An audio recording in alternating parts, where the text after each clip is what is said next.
عندك في الأسئلة. جايب لك حيوان صاهل. صاهل أو الصهيل ده صوت الحصان. يبقى إذا صفة الفصل للحصان هو صاهل أو يصهل أو الصهيل، التلاتة هم معنى واحد. صفة الفصل للكلب نابح، حيوان نابح أو حيوان ينبح، دي صفة الفصل. صفة الفصل للقط حيوان يموء أو مواء القط، لأن صوت القط اسمه مواء. طب صفة الفصل للحمام قال لي هجيل الحمام. صفة الفصل للماء هجير الماء.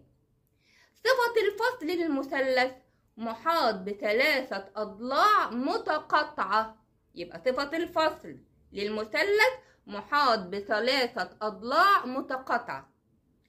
صفة الفصل للمربع